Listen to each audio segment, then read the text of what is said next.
la bienvenida a Francisco Javier Solares, internacionalista y analista político. ¿Cómo está, Francisco? Buenos días. Muy buenos días, Cecilia. Un placer, como siempre, poder compartir con toda la frecuencia de todas las personas de Frecuencia Urbana. Muy buenos días en este 23 de marzo, día que se recuerda justamente la defensa del Topáter y bueno, un honor a a nuestros héroes de la Guerra del Pacífico de 1879.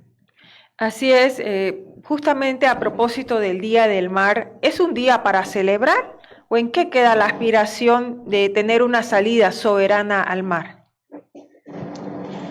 En ningún momento podríamos celebrar una fecha como el 23 de marzo solamente sin tomar en cuenta justamente la desastrosa participación y sobre todo demanda marítima que interpuso Bolivia ante la Corte Internacional de Justicia de La Haya en contra de Chile, justamente por el tema marítimo.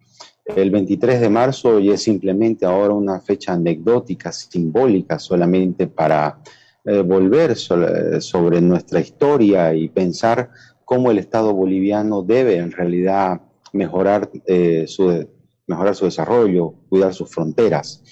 No es un momento de celebración, no solo por lo que está pidiendo el país, sino por la desastrosa consecuencia diplomática, jurídica que ha tenido el fallo de la Corte Internacional hace un par de años justamente, y en el cual el país no ha aprendido la lección de lo que ha significado este fallo y a lo que yo he llamado justamente una aventura, digamos, diplomática que no tuvo ni pies ni cabeza desde un inicio, ¿no? Es prácticamente una reivindicación de ideas chauvinistas que al final no han servido de nada, ni siquiera para generar unidad en el pueblo boliviano. No se lograron ni siquiera esos objetivos, más bien esto tiene consecuencias no solo jurídicas, económicas, políticas, sino también tiene consecuencias psicológicas para todo el conjunto de la bolivianidad. Bueno, se ha generado una especie de frustración, podríamos decir, a nivel social, como usted dice. Claro que sí, hay una frustración generalizada. En realidad, antes del 23 de marzo era una fecha sobre todo de conmemoración y de recuerdo y de volver nuevamente a inspirarnos en esa idea de que Bolivia podía haber logrado su reivindicación marítima. Pero no, más bien ahora ya el 23 de marzo es una fecha crítica en realidad para recordar la mala participación de Bolivia y sobre todo el engaño que sufrió el pueblo boliviano, sobre todo con fines electoralistas que hizo el movimiento al socialismo al decirle al pueblo boliviano que podíamos ganar. Y no solamente el movimiento al socialismo, sino también aquellos agentes encargados de ser voceros de la demanda marítima que fueron a mentir a diferentes foros internacionales y aquí adentro en Bolivia, sin contar también la participación de la oposición en ese momento que le dio su visto bueno a algo que, como le dije a un inicio, no tenía ni pies ni cabeza. En realidad, yo creo que los culpables también aquí no solamente el gobierno del MAS, sino toda la clase política y aquellos que se prestaron justamente al juego chauvinista y electoralista del movimiento al socialismo, y eso incluye a las universidades. En su momento incluso se formó una comisión de expresidentes. Recuerdo que estaba Jaime Paz, estuvo también Carlos Mesa, estuvieron varios expresidentes y ex cancilleres. Tuto Quiroga también estuvo. Tuto Quiroga también. ¿De qué sirvió todo este propósito que se tenía a nivel político? No sirvió de nada porque no se olvide, Cecilia, que cuando se crea la Junta de Expresidentes para el tema marítimo y que todos ellos también participen a nivel internacional haciendo vocería, estábamos en época electoral. Es decir, a Tuto Quiroga también le convenía hablar del tema porque podía ganar votos cuando sabía de que eso era una situación que no se podía dar. Lo mismo Carlos Mesa, en realidad el gobierno los utilizó porque las consecuencias están ahí, la realidad no miente. Entonces no ha servido de mucho, y más bien ahora, digamos, prácticamente estas personas también tienen que ser cuestionadas por lo que han realizado, por esa labor en realidad que decían hacerlo a nombre del país, a nombre de justamente de los intereses del Estado, pero al final de cuentas no existió nada de eso. Y bueno, hoy 23 de marzo en realidad ya es una fecha en la cual el país tiene que entrar en una profunda reflexión. Y le digo, Bolivia no aprendió la lección de lo que ha sido la Haya. Hasta el día de hoy seguimos sumergidos en el enclaustramiento, no solamente geográfico, sino también mental, porque el gobierno ha cercenado las opciones que el oriente boliviano puede tener a través del desarrollo de Puerto Bush, que esa es una salida soberana hacia el Océano Atlántico y que es el futuro de Bolivia. Pero también está postergado ese proyecto, ¿no? Sí, por eso le digo, han cercenado justamente las aspiraciones, por eso estamos, como le puedo decir, con un lastre justamente de lo que ha sido este mal sabor de la demanda marítima, pero aún así el país no aprendió. O sea, los gobernantes no aprendieron la lección y este proyecto postergado de Puerto Bush en realidad ya debería haber sido desarrollado, porque no nos olvidemos al día siguiente del fallo de la Corte Internacional de Justicia, sale el presidente y salen todos los ministros a decir que había un plan B. Y ese plan B era justamente el desarrollo del sudeste boliviano a través del proyecto ferroportuario que se tenía planteado hacer. Pero hasta el día de hoy no existe nada. Ya pasó el final del gobierno de Evo Morales, vino el gobierno de transición, este gobierno de Arce Catacora no tiene ni siquiera previsto una reactivación económica, por tanto, seguimos aletargados en el olvido, seguimos aletargados en nuestras aspiraciones, y yo creo que esto es algo que debemos entender y debemos hacer una crítica en este sentido.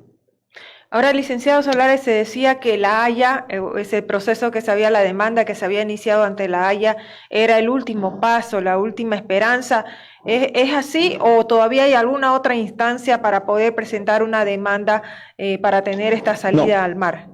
No existe otra instancia porque la Corte Internacional de Justicia, los fallos que emite, no se pueden, como en la justicia ordinaria de los países, no se puede apelar, ¿no? Entonces y además son de carácter vinculante, ¿no? Y quien no los cumple justamente pasa por sanciones del Consejo de Seguridad. Entonces la resolución el fallo de la Haya es un fallo final. Bolivia no tiene ninguna otra opción jurídica para poder pedir la reivindicación de sus territorios perdidos en 1879 y sobre todo nuevamente tener un mar territorial propio, ¿no? Porque no nos olvidemos que al final una de las bases principales del derecho internacional son los tratados internacionales y solamente los tratados pueden ser modificados por las partes, no puede ser modificado por ningún otro organismo internacional, es decir, estos organismos no están por encima del Estado. Así que toda posibilidad que el gobierno o algunas personas del movimiento al socialismo quieran decir de que hay posibilidades, o inclusive alguien de la oposición, sería totalmente ridículo, ¿no? Y eso ya lo hemos estado viendo desde el día de ayer, justamente, con declaraciones de algunos diputados, ¿no? Entonces, no hay posibilidad, Cecilia, lo que sí hay es la construcción de una mayor integración con Chile, de un mayor intercambio comercial que pueda generar sobre todo facilidades para el comercio, especialmente en todo lo que es la logística del comercio y de las exportaciones a través de los puertos de Arica, de los puertos de Iquique, Antofagasta, todo ello, ¿no? Entonces, y una labor principal que tiene el gobierno boliviano para poder optimizar las relaciones con el vecino país de Chile, ya que tenemos un intercambio comercial y una relación directa, pues yo creo que aquí la solución es olvidarse justamente de todas estas ideas que solamente le han causado problemas y le han causado retraso al Estado, que es el hecho de no tener relaciones diplomáticas. Ahora que ya hay un fallo, eso ya no se puede esgrimir. Por tanto, una de las soluciones es justamente generar otra vez la apertura oficiales de relaciones diplomáticas, el restablecimiento. O sea, trabajar a nivel diplomático. Claro, pero para trabajar a nivel diplomático usted tiene que restablecer las relaciones oficiales, relaciones diplomáticas con embajadores plenipotenciarios, y eso es algo que no existe en este momento entre los dos, solamente hay cónsules generales en ambos países. Por tanto, un inicio principal es la voluntad política que pueda tener un nuevo gobierno, porque no lo va a hacer el movimiento al socialismo, tiene que ser un nuevo gobierno que piense en una mejor proyección de nuestra política exterior en base a los intereses nacionales centrados en el comercio. Ahora, con el último fallo de la Haya, ¿Chile de alguna manera está obligado a sentarse a hablar del tema marítimo o definitivamente no? No tiene obligación. Nosotros le habíamos uno de los objetos de la demanda era justamente la obligatoriedad que tiene Chile de conceder a Bolivia un acceso soberano. Y la Corte Internacional en su fallo ha dictaminado que Chile no tiene obligación jurídica de sentarse con Bolivia a negociar un acceso soberano. O sea, ya no tiene ningún sentido seguir hablando sobre el tema de si Chile tiene o no tiene, porque ahora, digamos, ya la situación ha cambiado totalmente. Inclusive Chile ha sido muy cauto, muy prudente con el tema del fallo, porque ellos no, en ningún momento han podido aprovecharse políticamente de la situación. Simplemente hicieron una declaración donde dijeron este asunto ya está cerrado, Chile ha ganado y no hay nada más que hablar. Ellos han sido bastante contundentes en ese sentido. Bueno, muchísimas gracias, licenciado Francisco Javier Solares, internacionalista y analista político, por la entrevista. Muy amable. Muy amable, que tengan muy buenos días. Hasta luego.